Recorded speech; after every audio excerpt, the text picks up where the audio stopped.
Na ką, turim dar vieną mėnesį, na ir kaip kiekvienas mėnuo, taip kažkokios naujienos. Tai šiandien pakalbėsim apie Euroliboro kilimą ir ko tikėtis kitais metais, tai yra ant kiek gali padidėti mūsų mėnesio įmokos. Pakalbėsim apie pensinius fondus, apie investicijas, apie aukso kritimą. Pakalbėsim apie ekspertus. Tai yra, kur bus galima sutikti ekspertus, kur bus galima gauti gerų patarimų. Ir dar apie vieną verslo webinarą, taip, kurį kviečiam irgi 21 dieną balandžio. Tai viską iš eilės, gerai.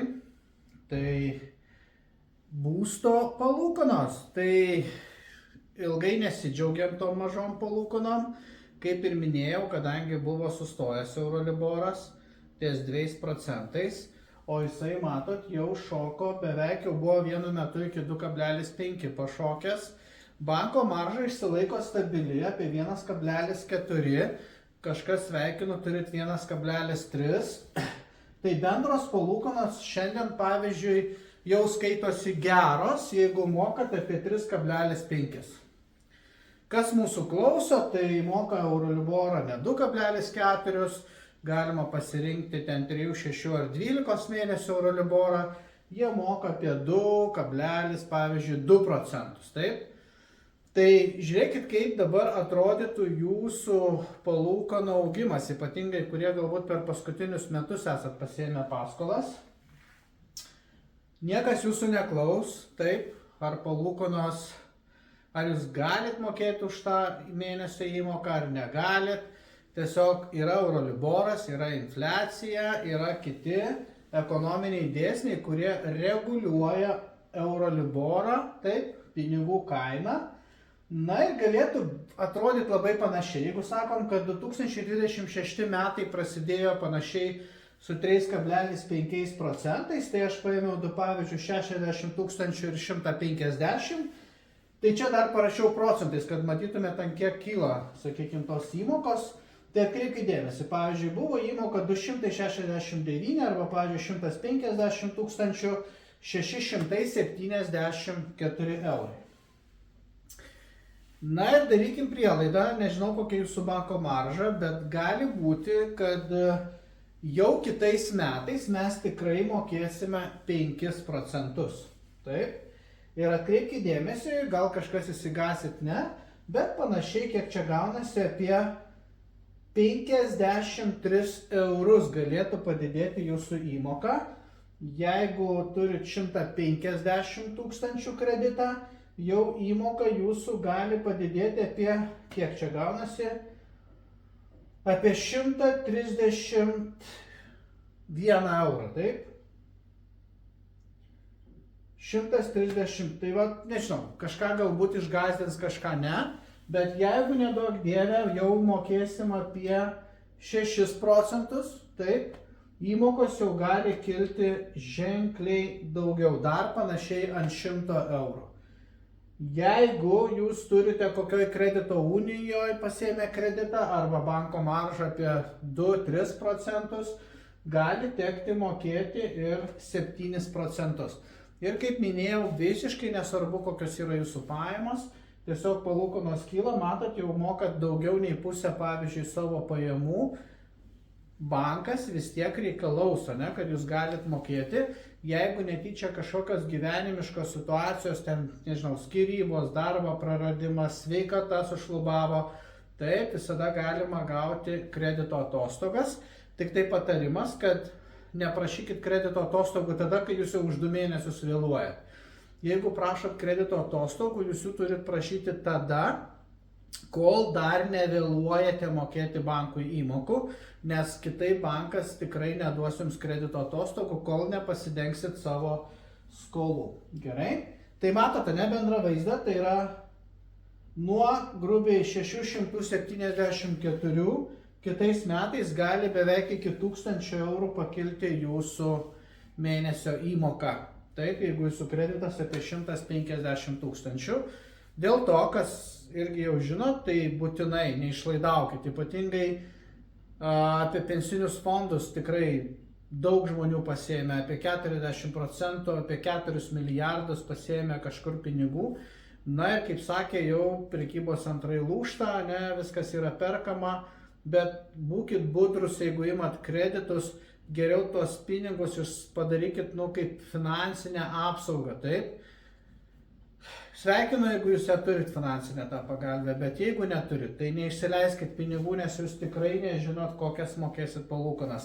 Reikia žiūrėti dabar, kokia bus infliacija rudenį, taip, rugsėjį, spalio mėnesį, ir nuo to priklausys, kiek mes mokėsim. O aš manau, kad tikrai tos palūkanos kils, nes tie, kurie turim terminuotus indėlius, galim pasidžiaugti, nes matau, kad jau kai kurios kredito unijos jau duoda netgi 3,7 procentus palūkanos. Tai yra, manyčiau, didelis irgi šuolis. Tai yra, kai pradeda kilti Euroliboras, žinokitės, pinigų kaina, tada labai dažnai būna, kad kai kurios kredito įstaigos pradeda mokėti daugiau už mūsų pinigų saugojimą.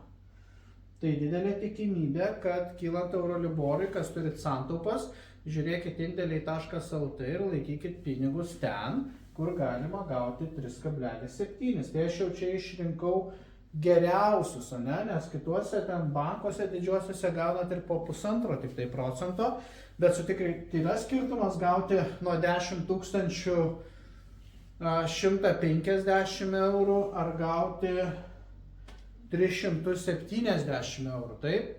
Tai čia yra toks pats paprasčiausias investavimo ABC, ne?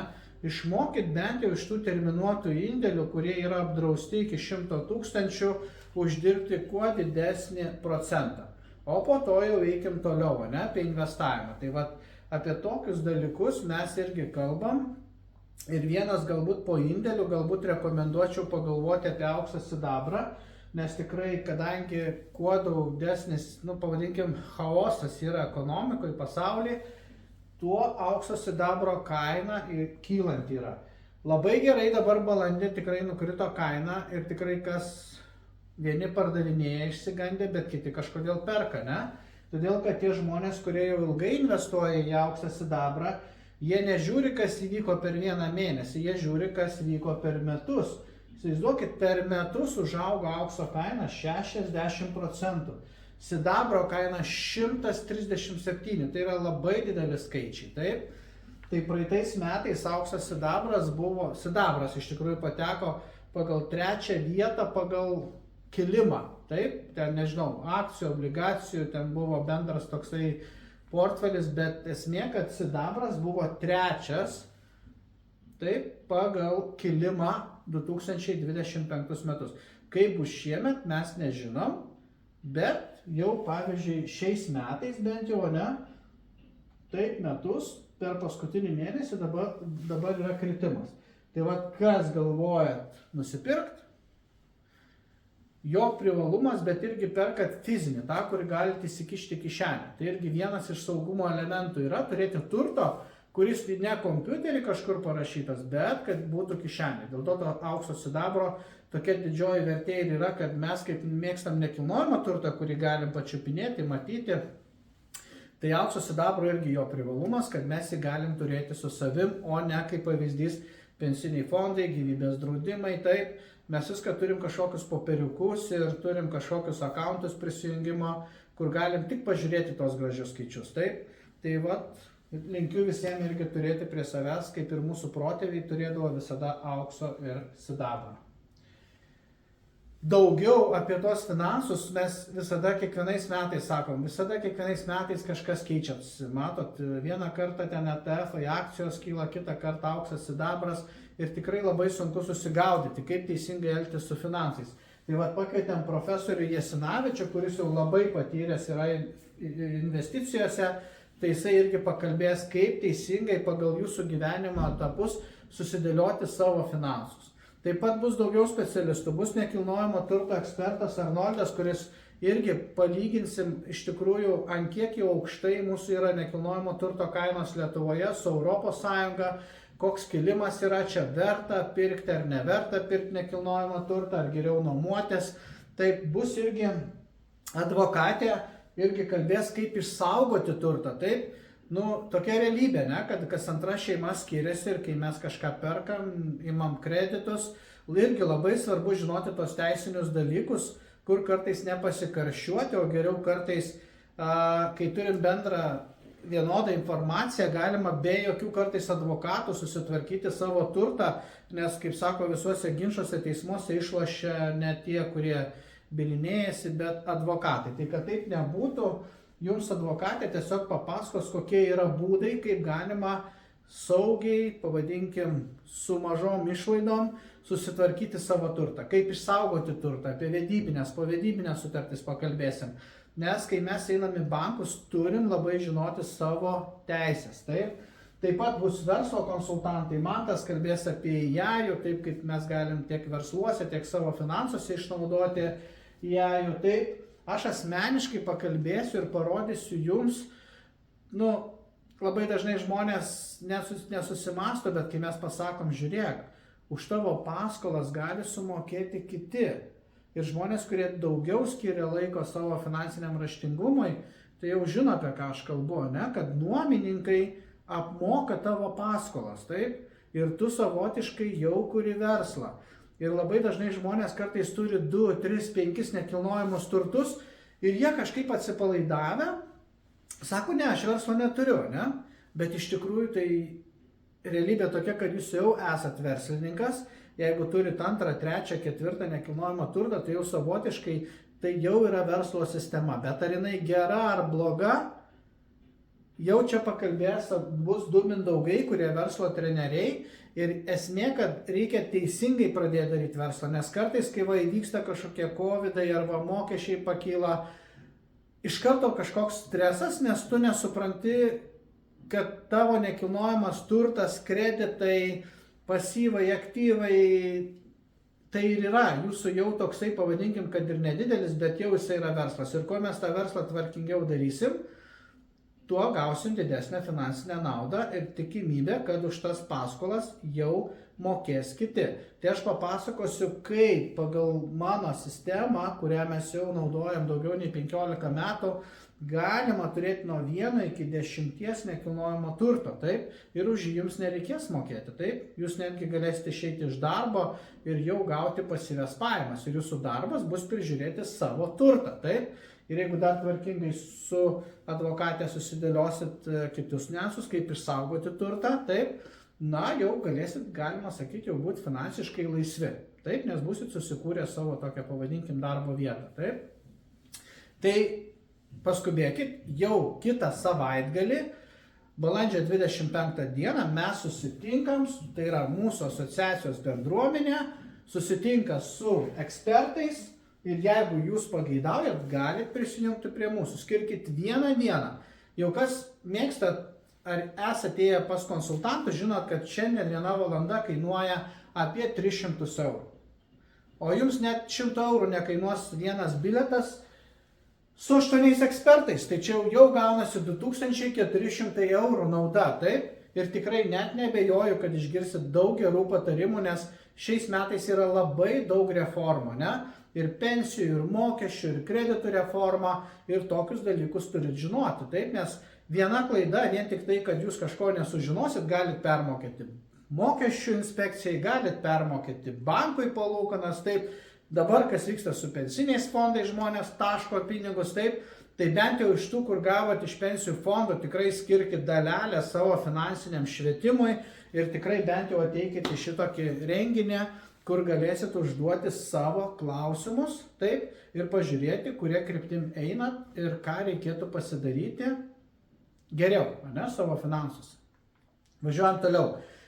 Žmonės, kurie investuojat, mes irgi sekam, kokios yra investicijos, kokios investicinės grąžos, tai irgi atkreipkite dėmesį, čia vėl daug žmonių, iš tikrųjų apie 420 tūkstančių gyventojų turi iš tikrųjų gyvybės draudimus, dėl to mes irgi stebim jų investicinės grąžas ir tiesiog parodom, žiūrėkit, jūsų kompanijoje, va čia yra pačios geriausios, mes išrinkom pačius geriausius fondus ir parodom, kad tikrai, žiūrėkit, vieni uždirba 14%, kai kurie, matot, uždirba net 67%.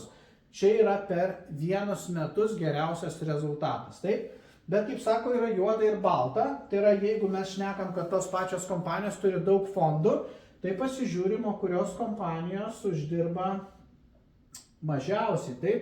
Ir pažiūrėkit, kai jūs investuojate, ar tikrai nepatenka jūsų investiciniai šitie pasirinkti fondai į šituos rėžius. Tai yra, atrodo, matau, Ergo Life'as iš vienos pusės uždirba 67, bet, pavyzdžiui, Comges Grow Europe yra jau -14, ne?